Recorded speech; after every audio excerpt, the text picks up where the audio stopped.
ఆంధ్రప్రదేశ్ రాష్ట్రంలో ఉన్నటువంటి గ్రామ సచివాలయ ఉద్యోగస్తులు తొలి ఉద్యమ కార్యాచరణకి పిలుపునిచ్చారు.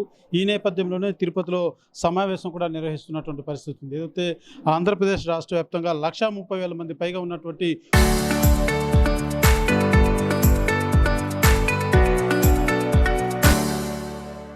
ఉద్యోగస్తులంతా కూడా తమ సమస్యలను రాష్ట్ర ప్రభుత్వం పట్టించుకోవాలి. దీనికి సంబంధించి తొలి దశగా కూడా ఈ యొక్క ఉద్యమ కార్యాచరణకు సంబంధించి కూడా ఒక సమావేశం నిర్వహిస్తున్నటువంటి పరిస్థితి. ప్రస్తుతం మనతో పాటు ఉద్యోగ సంఘ నాయకులు ఉన్నారు. చెప్పండి, ఏంటి మీ ప్రధాన డిమాండ్ ఏంటి? ఏంటి తొలి దశ ఉద్యమం ఏంటి?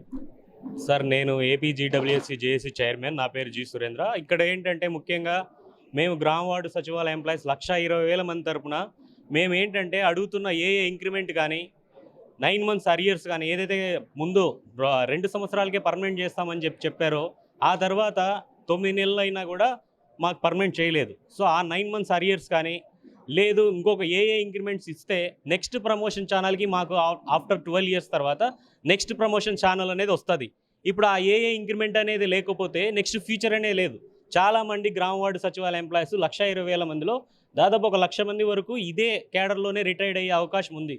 సో దానికోసము ఆర్థికంగా తర్వాత వచ్చేసి ఇంక్రిమెంట్ల విషయంలో కూడా కొంతమంది ఇంక్రిమెంట్లు ఇవ్వకోకుండా ఇంకా ఇప్పటికీ ఇబ్బంది పెడతా ఉన్నారు, కొంతమంది మున్సిపల్ కమిషనర్లు కానీ ఎంపీడీఓలు కానీ.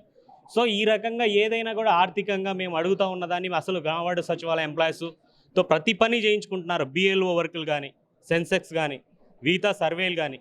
ఈ సర్వేలలో చేస్తూ దాదాపు 50 నుంచి 60 మంది కొంతమంది సూసైడ్ చేసుకున్నారు, కొంతమంది హెల్త్ పరంగా చనిపోయారు.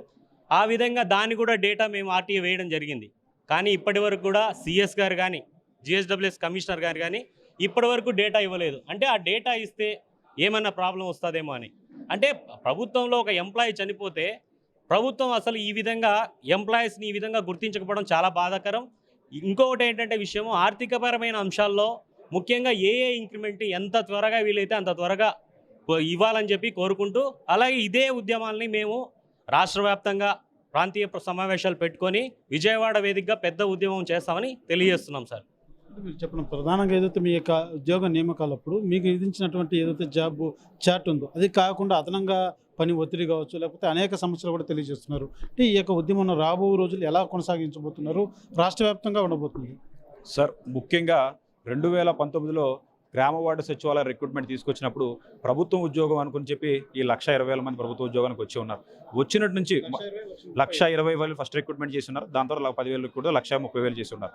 దానిలో మొదటి ప్రభుత్వ ఉద్యోగులకు ప్రతి రావాల్సిన దాని గురించి ఉద్యోగం చేయాల్సి వస్తుంది. ప్రభుత్వ ఉద్యోగం అన్నారు కానీ అప్పుడు 010కి తాత్సర్యం చేసే ఉన్నారు. దాని తర్వాత ప్రొబేషన్ డిక్లరేషన్ చేసడంలో 9 నెలలు తాత్సర్యం చేస్తూ ఉన్నారు. దాని తర్వాత ప్రమోషన్ ఛానల్ విషయంలోనే కానీ, జాబ్ చార్ట్ విషయంలోనే కానీ ఒక ప్రాపర్ ఇంప్లిమెంటేషన్లో తాత్సర్యం చేస్తూనే ఉన్నారు. ప్రతి దాన్ని ఉద్యమ రూపంలోకి తీసుకెళ్తానే ఉన్నారు. అలాగే ప్రభుత్వ ఉద్యోగులకి ప్రతి సంవత్సరం వార్షిక ఇంక్రిమెంట్ ఇస్తూ ఉంటారు. ఈ వార్షిక ఇంక్రిమెంట్లు కూడా దయతెలిసి కమిషనర్లు, ఎంపీడీఓలు ఇవ్వాల్సి వస్తుంది. దానికోసం కూడా గ్రామ వార్డు సచివాలయ జేసీ పక్షాన్ని ఉద్యమం చేయాల్సి వస్తుంది. ఈరోజు మచిలీపట్నంలో చూస్తూ ఉంటే యాన్యువల్ ఇంక్రిమెంట్ పెట్టాల్సి వస్తే దానికి కూడా మీరు డ్యూటీ సరిగ్గా చేయలేదు, మీరు రిజిస్టర్ డోర్ నెంబర్లు చేయలేదు, మీరు ఇది చేయలేదని చెప్పి పెట్టి ఉన్నారు. సార్, మేమందరం ఈరోజు బిఎల్ఓ విధులుగా ప్రతిష్టాత్మక విషయంలో ఎస్ఐఆర్లో భాగంగా ఉన్నాం. అది చేస్తున్న ఉద్యోగులకి వేరే ఎటువంటి విధులు అప్పచెప్పొద్దు అని చెప్పి ఉన్నారు. కానీ వేరే విధులు చేయలేదని చెప్పి ఈరోజు మచిలీపట్నంలో యాన్యువల్ ఇంక్రిమెంట్ పెట్టలేదు. అలాగే మున్సిపల్ ఉద్యోగుల్లో వార్డు సచివాలయ ఉద్యోగుల్లో 523 జీవో తీసుకొచ్చున్నారు. ఆ 523 జీవోకి నోటిఫికేషన్ తర్వాత తీసుకొచ్చున్నారు. మాకు అది వర్తించదన్నా వినకుండా మీకు అదే వర్తిస్తుందన్నారు. ఓకే, సరే, అది 3 సంవత్సరాలకి నెక్స్ట్ లెవెల్ ఆఫ్ ప్రమోషన్ ఇవ్వాలి. కానీ ఈరోజు 7 సంవత్సరాలు కావస్తా ఉంది, ఒక్క లెవెల్ ఆఫ్ ప్రమోషన్ ఇవ్వలేదు. మా తోటి ఉద్యోగస్తులు పంచాయతీరాజ్ విభాగాల్లో, అగ్రికల్చర్ విభాగాల్లో, మెడికల్ అండ్ హెల్త్ విభాగాల్లో చాలా వరకు వందల సంఖ్యలో ప్రమోషన్లు తీసుకుని ఉన్నారు. కానీ మాలో అనిశ్చితి, అసలు మాకు ప్రమోషన్ వస్తుందా? మాలో చాలామంది ఈ విధంగా ముందుకెళ్తే వార్డు సచివాలయ ఉద్యోగుల్లో 70% మంది కనీసం ఒక్క ప్రమోషన్ కూడా తీసుకోకుండానే రిటైర్డ్ అయిపోయే పరిస్థితి ఉంది. దీనిపై ప్రభుత్వం దృష్టి సాధించాలని, అలాగే గ్రూప్ ఆఫ్ మినిస్టర్స్ మరియు జాయింట్ స్టాఫ్ కౌన్సిల్ ప్రభుత్వ ఉద్యోగుల యొక్క సమస్యలు వినటానికి ప్రభుత్వం చర్చలు పిలుస్తూ ఉంటుంది.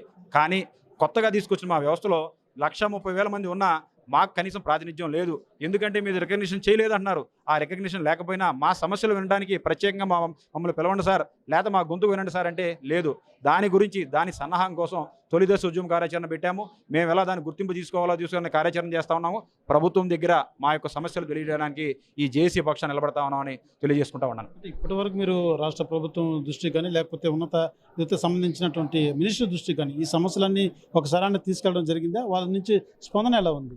సార్, మా యొక్క సమస్యలపై ఆర్థిక మరియు ఆర్థికేతర సమస్యలపై మా గౌరవ గ్రామవార్డు సచివాలయ డైరెక్టర్ గారి దృష్టికి తీసుకెళ్తా ఉన్నాము. గ్రామవార్డు డైరెక్టర్ గారు, ప్రిన్సిపల్ సెక్రటరీ గారు విషయంలో 2 జేఏసీలను పిలిచి లాస్ట్ అక్టోబర్లో పిలిచి ఉన్నారు. మాకు ఒక హామీ ఇచ్చి ఉన్నారు, 45 రోజుల్లో మీకు రావాల్సిన 6 ఏళ్ల యాన్యువల్ ఏఏఎస్ని తీసుకుస్తా ఉన్నారు. కానీ ఈరోజు 8 నెలలు గడుస్తూ ఉన్నా దాని మీద స్పష్టత లేదు, దాని మీద ఏమీ ఆలోచన లేదు. దాని ఉద్దేశంగానే తొలి దశ ఉద్యమ కార్యాచరణ పిలుపునివ్వడం జరిగింది. దాని యొక్క ప్రభుత్వం దృష్టిలో పెట్టి GOM కాన్స్టిట్యూట్ చేశారు. కానీ ఒక్కొక్క ఉద్యోగ సంఘాన్ని కానీ పిలవకుండా వారి యొక్క ఆలోచనలతో వారి యొక్క డిపార్ట్మెంట్లతో పిలిచి ఇచ్చేసి ఉన్నారు. మమ్మల్ని పిలవలేదు, మా యొక్క ఒపీనియన్ తీసుకోలేదని చెప్పి తెలియజేస్తూ ఉన్నాను.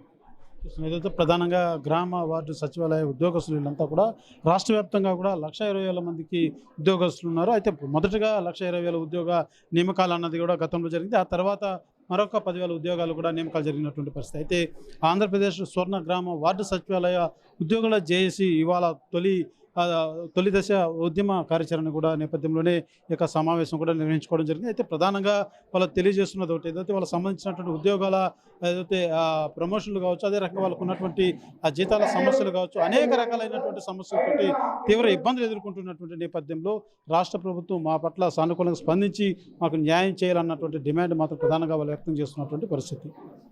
కెమెరా పర్సన్ కోటితో సురేష్, RTV, తిరుపతి.